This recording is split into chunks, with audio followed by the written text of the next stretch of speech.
People didn't disappear here. They were erased. It was a town where everyone knew each other, but no one really knew the truth.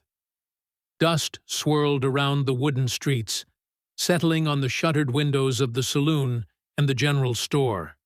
The sun barely pierced through the thick haze that hovered over the town, giving everything a kind of sepia gloom, the kind that made you squint even when you weren't looking directly at it. A man stood in the middle of Main Street, broad-shouldered, rough hands resting near his gun, eyes scanning every corner as if he could feel the secrets hiding in the shadows. Beside him, a woman stood stiffly, clutching the edges of her worn dress, eyes darting nervously. You could see the tension in every breath, the small movements that spoke louder than words. The town had a code, unspoken, yet ironclad. Folks didn't talk much about what happened behind closed doors, and over the years, everyone had learned that survival sometimes meant looking the other way. But tonight, a new tension gripped the streets. Something had been erased. Someone vanished, and no one dared speak of it. The silence was heavier than the midday sun, broken only by the distant clang of a blacksmith hammering iron. "Did you hear?" whispered a voice from a shadowed alley, barely audible. The woman stiffened. The man's hand twitched near his holster, eyes narrowing. The word was dangerous, carrying weight like a loaded gun. Truth. It wasn't safe here. People had survived by pretending not to know, by pretending not to see. But the truth had a way of clawing its way to the surface, no matter how deep you buried it. As they walked slowly down the street, the town seemed alive with hushed whispers. Doors creaked open and shut, horses whinnied in distant stables, and the wind carried stories of betrayal, promises broken, and debts that could never be repaid. Every building, every plank of wood seemed to hold a secret. And the closer they got to the center of town, the more you could feel the weight of history pressing down, like the air before a lightning storm.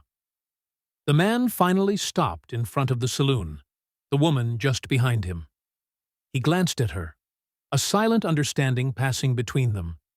Out here, in this town, trust was rare, and truth even rarer.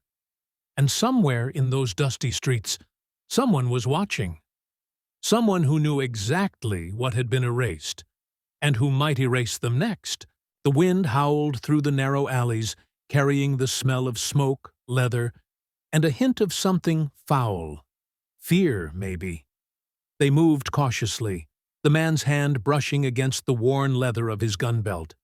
The woman's eyes were wide, catching every flicker of movement, every shadow that didn't belong. The town wasn't just a place. It was a living thing, breathing secrets through every crack and creak. They stopped near a water trough, the last rays of sun painting the dust gold. The man crouched, speaking in a low, urgent whisper. "They've been keeping us in the dark for too long. We need to know what's really going on." The woman's voice trembled. "But if we dig, if we uncover it, we could be next." He didn't respond. He knew the stakes, and she knew it too. In this town, curiosity was dangerous. As night fell, lanterns flickered to life, casting long shadows across the streets. They moved from building to building, careful to stay in the shadows. Every step felt like walking on a tightrope over a canyon of unspoken horrors. And then, from the corner of his eye, the man saw it. A figure watching from the top of a balcony, hooded, still, and unnervingly calm.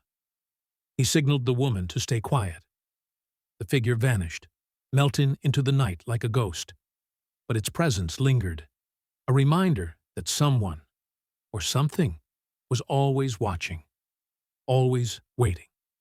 They reached the old church at the edge of town, its doors hanging loosely on rusted hinges. Inside, the air was cool and musty. They could hear the faint drip of water from the roof and the echo of their own footsteps. She shivered.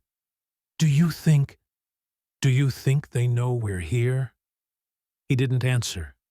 The truth was bigger than either of them, a sprawling web of lies and hidden agendas that had kept the town alive for decades. One misstep, and the town would erase them too.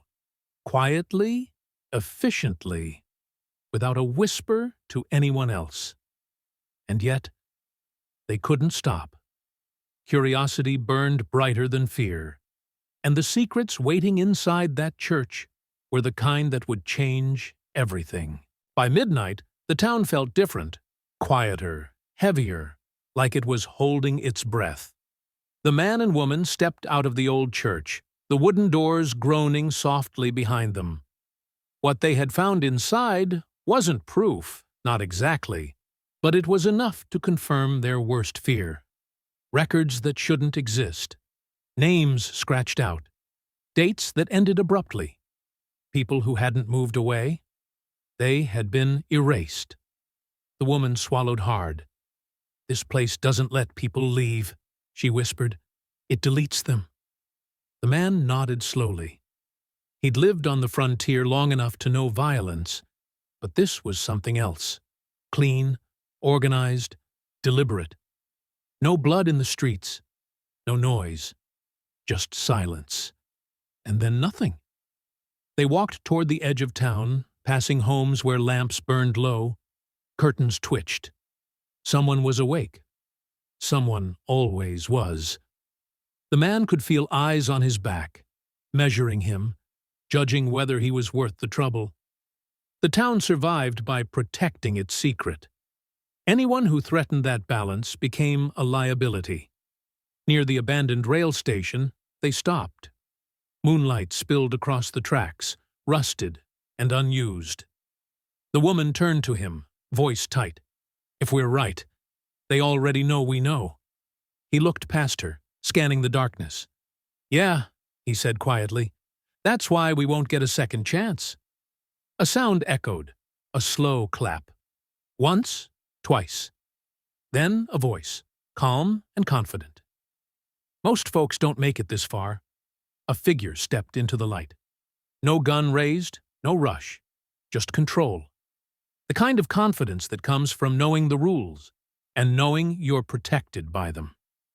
"You should have stayed quiet," the figure said. "That's how this town stays alive." The man felt his jaw tighten. "By burying people?" The figure shrugged. "By removing problems." The air went cold. This wasn't a threat. It was a statement of fact. The woman's hand trembled at her side, but she didn't step back. She was done being afraid. "You think erasing people keeps you safe?" she said. "Truth doesn't disappear just because you pretend it never existed." The figure smiled faintly. "It does here." Somewhere behind them, a lantern flickered out. The darkness closed in, thick and suffocating. And in that moment, they realized the truth wasn't just dangerous, it was radioactive. Once you touched it, there was no going back. Dawn came slow, bleeding orange across the horizon. The town woke like nothing had happened. Doors opened, horses were fed, coffee brewed. Life went on. But something was missing. Two somethings, actually, and nobody asked questions. By noon, the rail station was quiet again, untouched. No signs of a struggle. No witnesses, just dust settling where people once stood. The town had done what it always did, absorbed the threat and moved forward. But here's what they didn't count on. Truth doesn't always roar. Sometimes it leaks. A misplaced record, a whispered name, a pattern someone notices too late.